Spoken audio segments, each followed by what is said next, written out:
Donc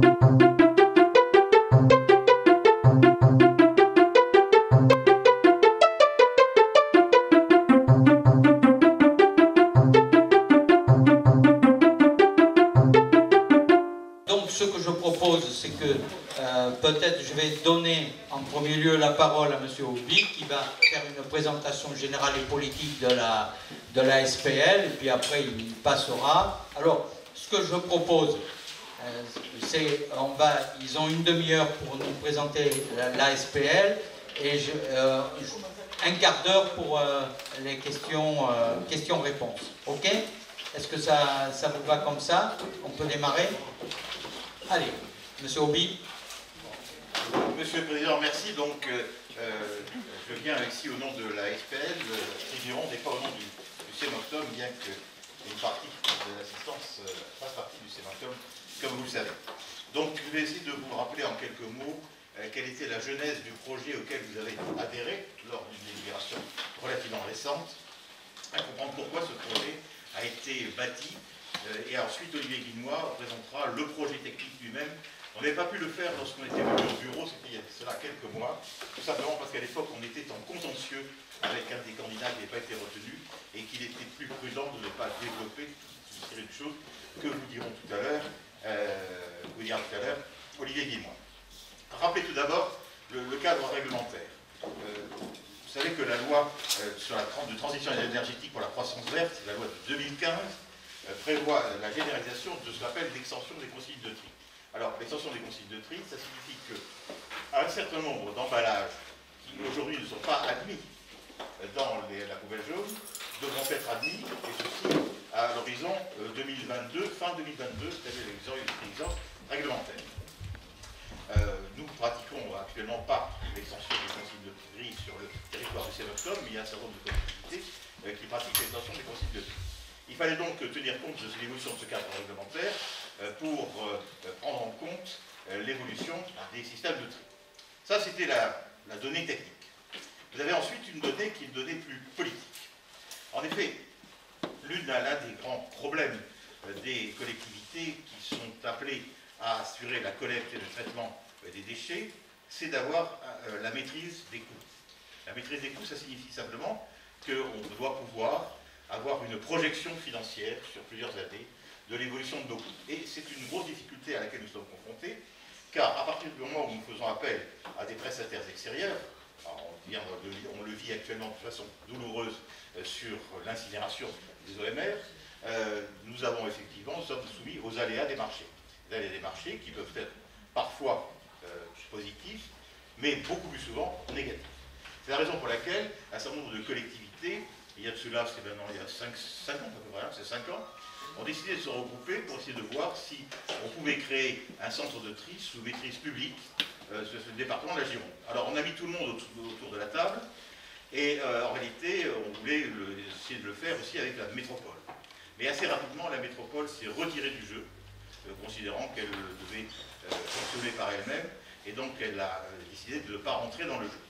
Alors les autres collectivités, qui sont soit des communautés de communes, soit des syndicats spécialisés, ont travaillé sur la définition d'un centre de tri qui aurait comme vocation de desservir l'ensemble des collectivités concernées et de garantir à ces collectivités concernées une sorte de visibilité avec un prix qui serait un prix stabilisé et de préférence évidemment meilleur que le prix offert par le marché.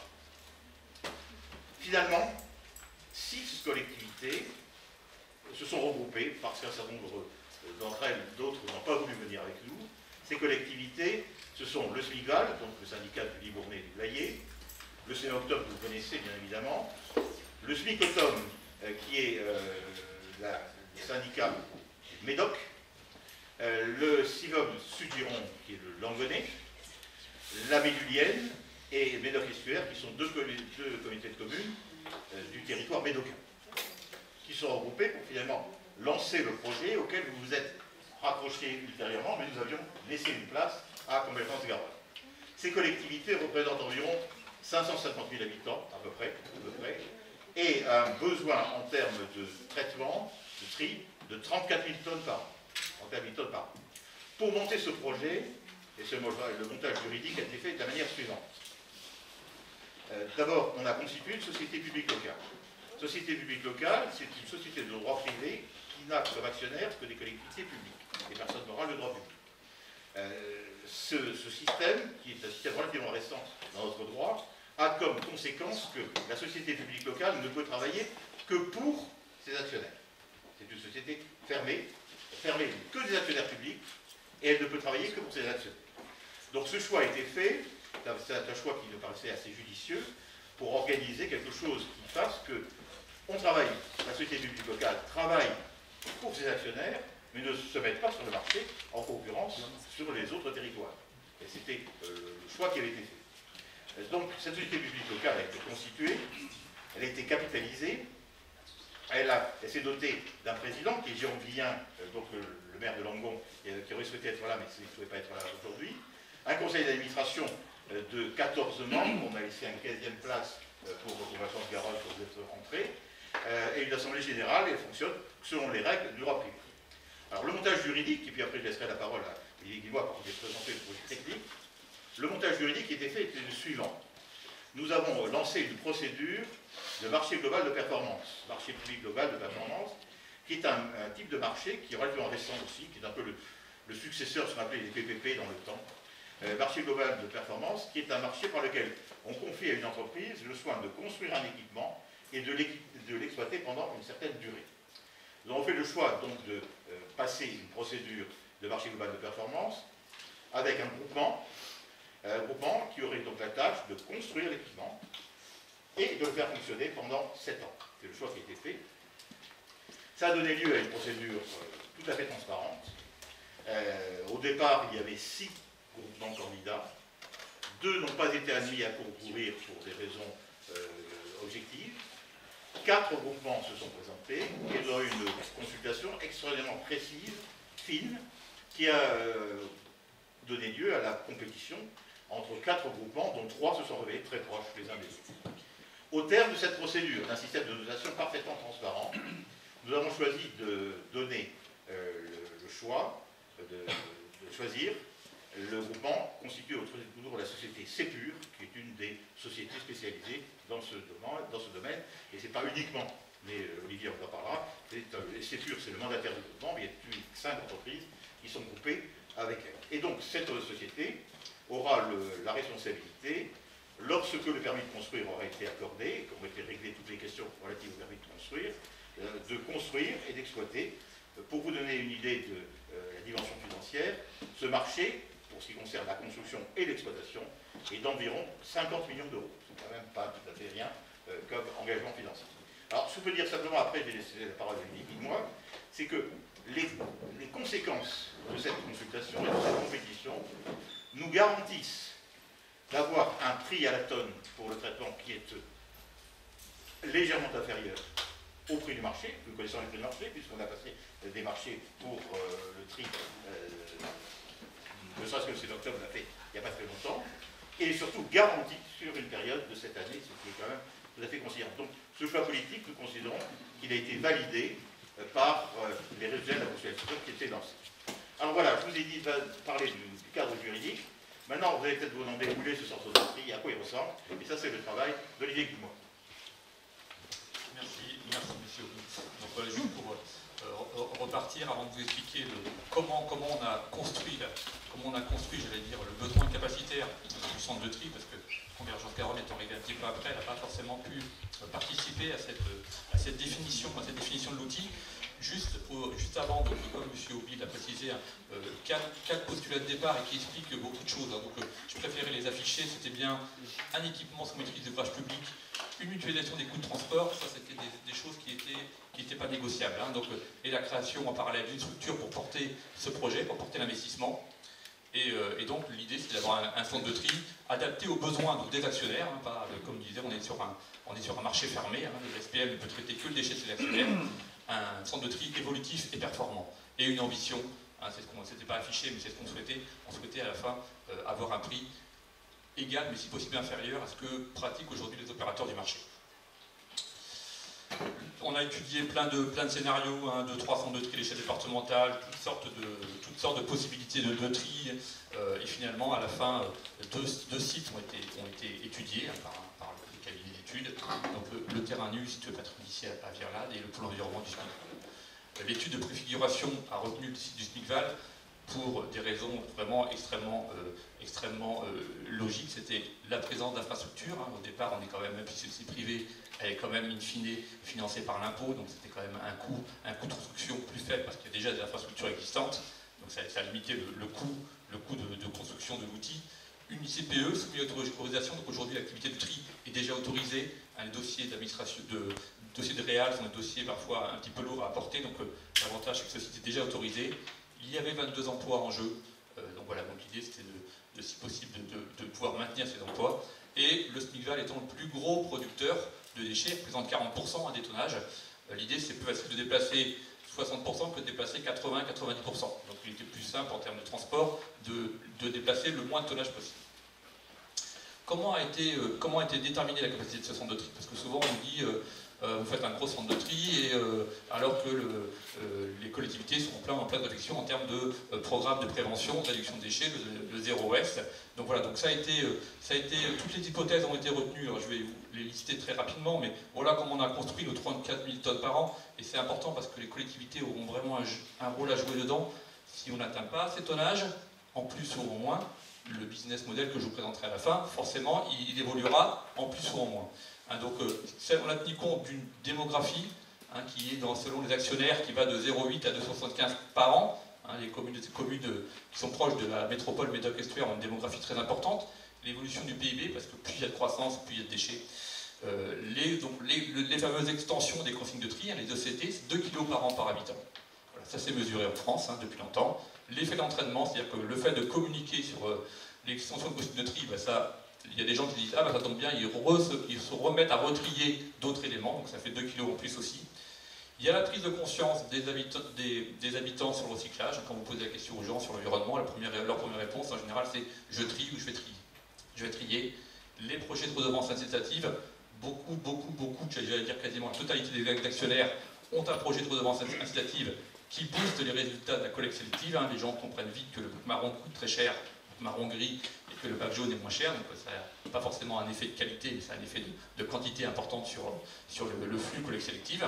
Et les nouveaux schémas de collecte que les différents actionnaires peuvent avoir, qui en général privilégient les collectes sélectives au détriment des collectes traditionnelles. Ça, c'est les éléments qui font augmenter la production d'emballage. Et vous avez en face des éléments qui font diminuer la production d'emballage. C'est l'évolution de la consommation. De plus en plus d'achats en vrac. En vrac, c'est-à-dire pas d'emballage.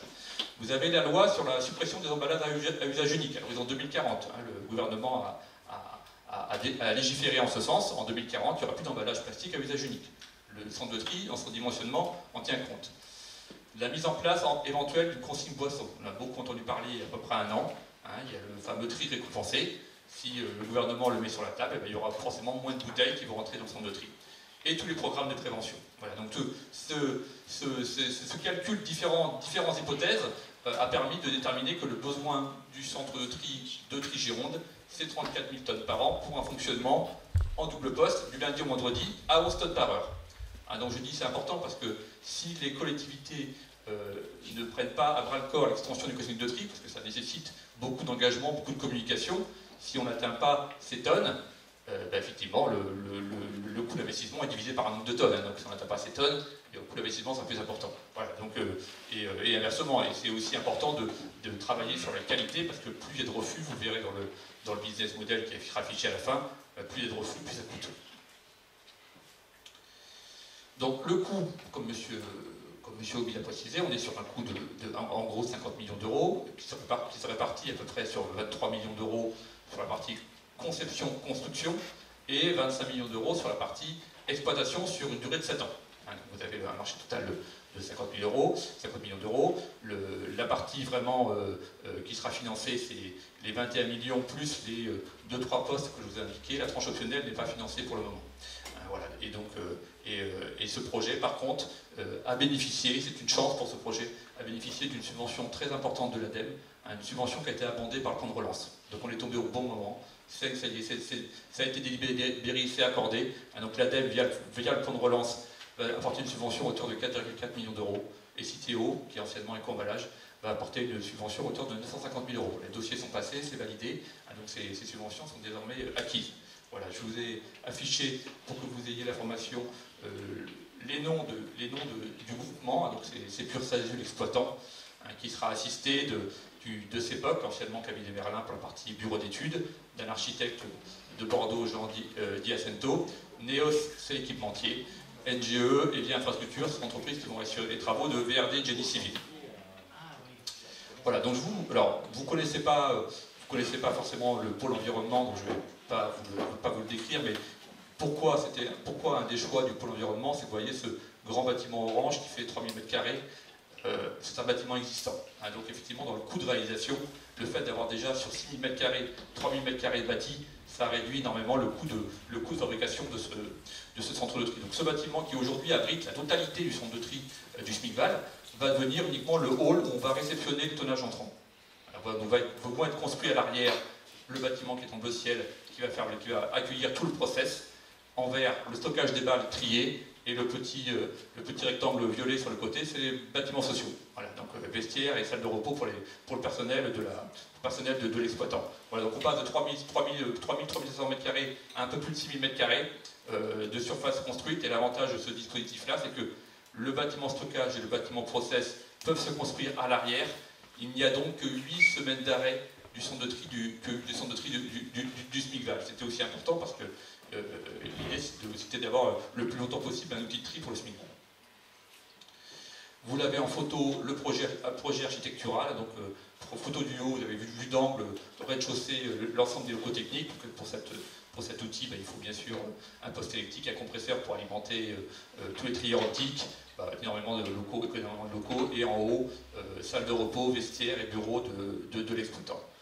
Sur l'autre photo du bas, vous avez l'architecture qui a été reprise. Donc l'idée, c'était de conserver le bâtiment existant, mais lui adosser une sorte de filet de camouflage, de façon à redonner une nouvelle image à ce bâtiment, tout en limitant les coûts. Une vue axonométrique, voilà, donc là, le même principe, bâtiment actuel, bâtiment extension, et ce que vous avez à l'arrière, c'est la défense incendie. Donc sur ce site, c'est un poste de défense très important, il n'y a pas le choix. Il faut de toute façon aujourd'hui, pour avoir une couverture assurantielle, il faut mettre des moyens conséquents sur l'incendie. Donc vous avez des cuves de 1200 m3, des bassins qui ont été construits pour permettre une défense incendie complètement autonome. Des diapos rapidement sur ce que pourront voir le public scolaire et le public adulte via le circuit de visite. Voilà, donc je passe rapidement. On achète quand même le centre de tri, donc avant tout, le plus important c'est quand même le process qui est à l'intérieur. Donc là je vous propose un process simplifié, mais c'est quand même ça le cœur de la machine, le bâtiment n'étant une enveloppe, le cœur du process. Voilà, donc ce process sera en trois étapes. On a une étape d'alimentation et surtout un trommel qui fait 3 fractions différentes selon la taille. Vous avez après des cribles qui vont faire une séparation selon la forme, et ça se termine par des trieurs optiques qui séparent selon la matière. Voilà, donc les trieurs arrivent en bout de ce tri, et le rôle du trieur devient donc maintenant un rôle qui doit contrôler l'efficience de la machine. Voilà, une machine de tri optique, ça trie à peu près à 90-92%, donc il y a 8% d'erreurs.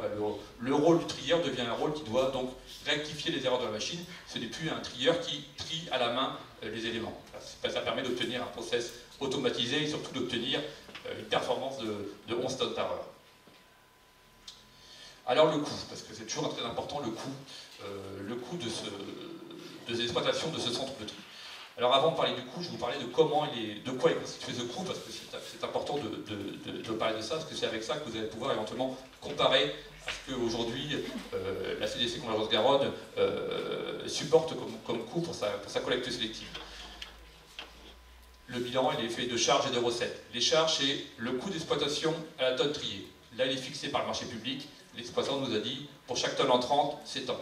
Ça, il n'y a pas de négociation possible, il n'y a pas de révision possible. Après, vous avez le remboursement de l'emprunt, donc l'abusé d'emprunt. Donc ce que je vais vous proposer, ce que je vais vous présenter, c'est une hypothèse. Aujourd'hui, les offres de prêt ne sont pas faites, parce que les offres de prêt ne sont valables que 2 mois. Donc les offres de prêt seront faites en fin d'année. Donc je vais vous donner sur quelles pistes on travaille pour avoir cet emprunt.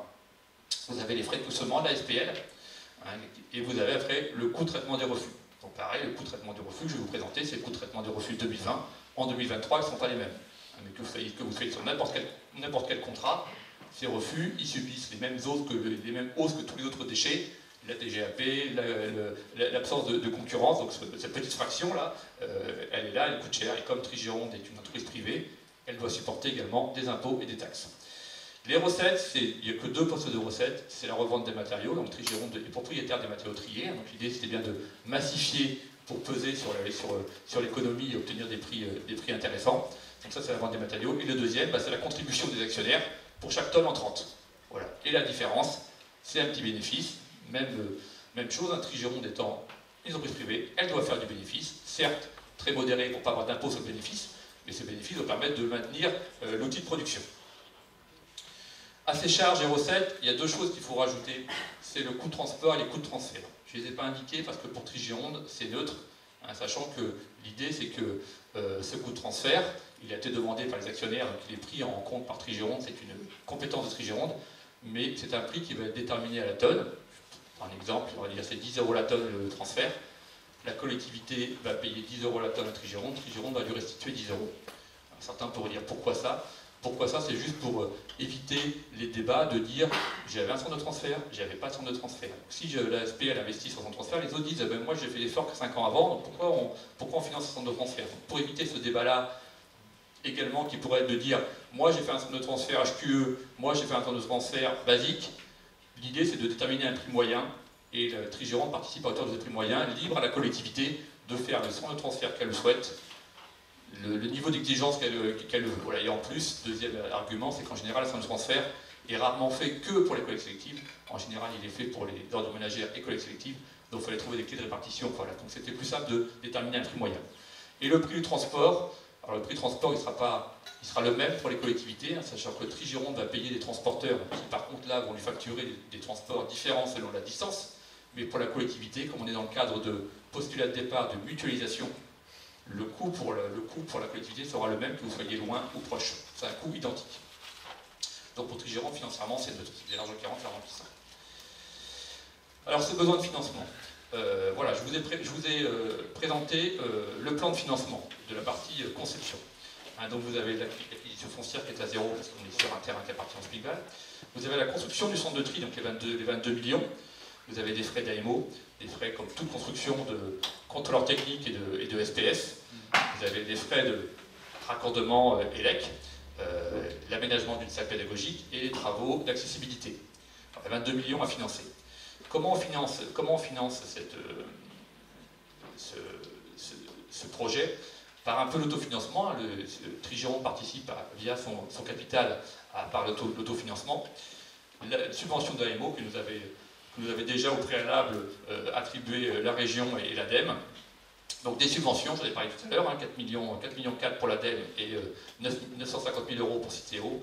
Et après, donc, Trigironde fait le choix de faire 2 emprunts. 2 emprunts distincts qui correspondent à ces durées d'amortissement. Donc la stratégie d'emprunt, c'est d'aujourd'hui de faire un emprunt de 30 ans pour tout ce qui est partie bâtiment VRD. Donc aujourd'hui, on travaille auprès de la Banque des Territoires, hein, qui a envie de travailler avec nous. Donc aujourd'hui, le taux, on peut l'afficher parce que c'est un taux public. Hein, le taux de la Banque des Territoires pour ce type de prêt, c'est pas 1,1 parce que c'est un taux variable, c'est plutôt 0,6 plus le taux du livret A. Hein, voilà, faut pas que je dise que c'est 1,1, c'est 0,6 plus le taux du livret A. Donc ça fait 1,1 aujourd'hui. Bon, le livret A n'a pas spécialement de perspective d'évolution pour le moment, mais ça reste quand même un taux révisable selon le livret. Et par contre, la Banque des Territoires demande une garantie à 100%, donc il y a des frais de cautionnement.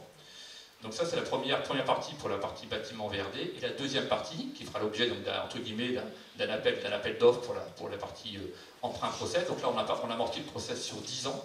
Ah, donc, je ne vous ai pas dit, mais sur les 22 millions, c'est en gros 50% process, 50% bâtiment.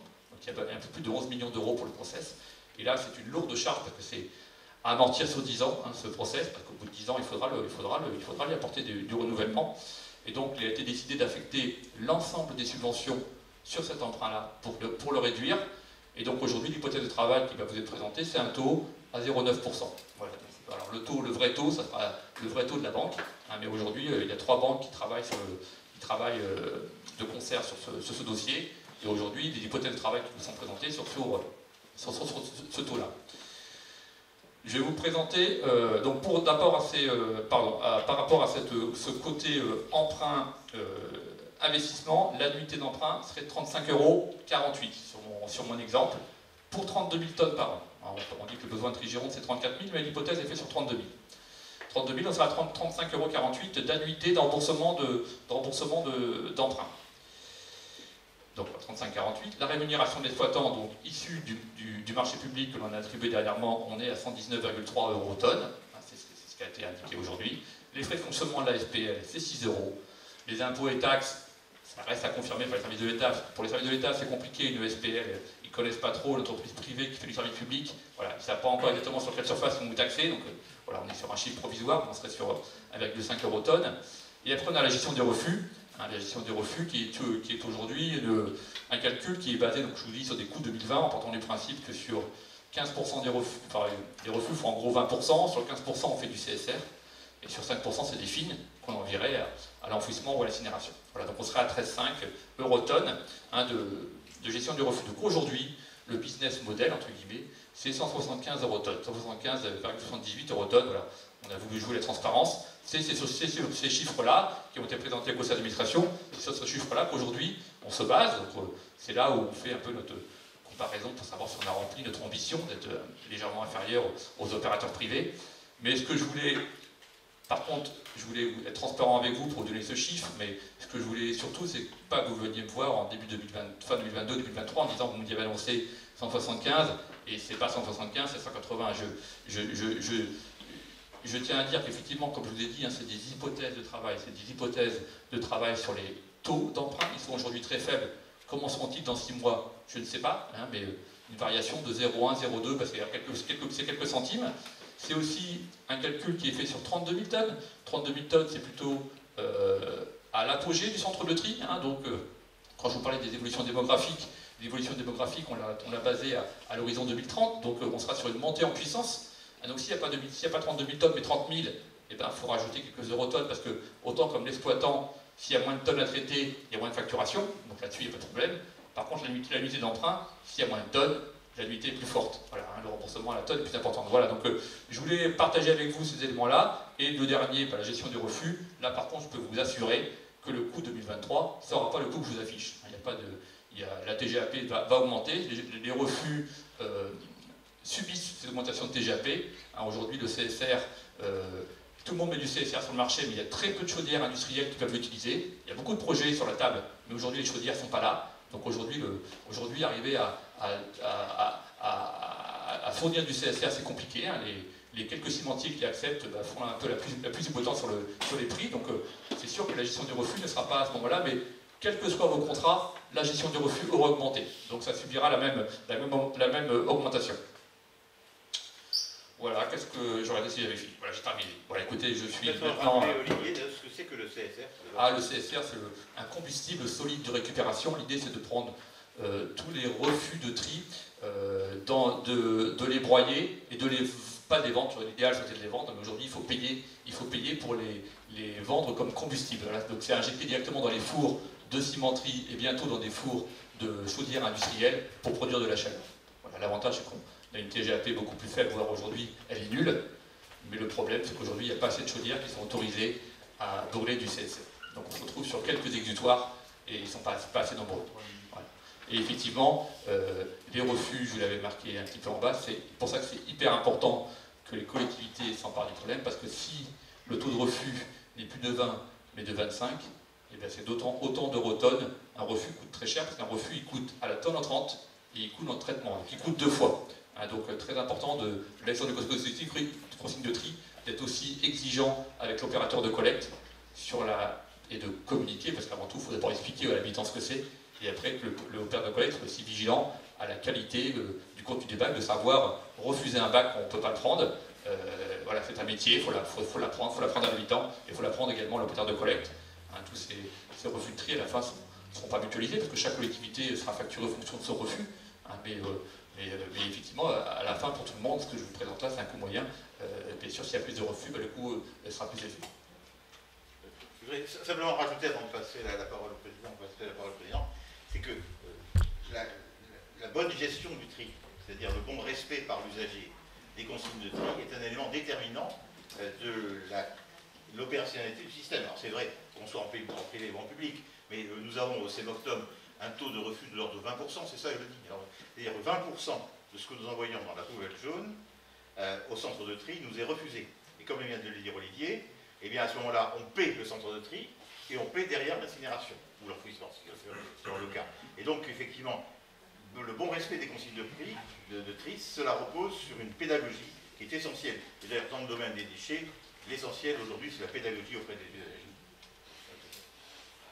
Oui, tout à fait. Vous avez absolument raison par rapport à ce point-là, parce qu'effectivement, il faut en amont faire de la pédagogie suffisamment, de façon que les gens trient au mieux et au plus juste. Donc, je vous remercie beaucoup. Vous êtes tout à fait dans le cadre du temps qui vous était imparti. Et j'invite maintenant mes collègues, ceux qui le souhaitent, à poser des questions, puisque nous avons M. Guilmois et M. Auby qui peuvent répondre effectivement à vos questions ou vos interrogations. M. Garat.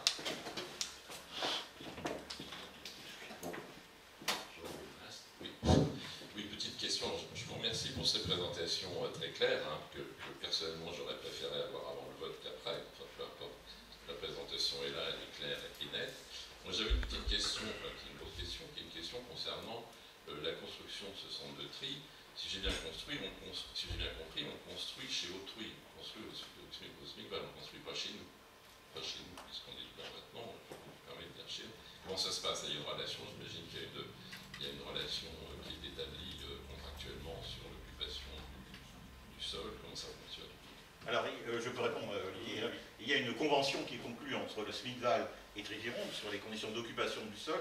Ce qu'il faut bien voir, c'est qu'aujourd'hui, le SMICVAL fait cette convention à des conditions symboliques, et évidemment ne vend pas son centre de tri. Autrement dit, comme il est amorti, hein, dans les comptes du SMICVAL, c'est une sorte de gratuité qui est consentie par le SMICVAL à Trigironde. Et la contrepartie de cette gratuité, n'est-ce pas la récupération du centre de tri après son amortissement? Alors j'étais ce matin chez le notaire, et je peux vous en parler.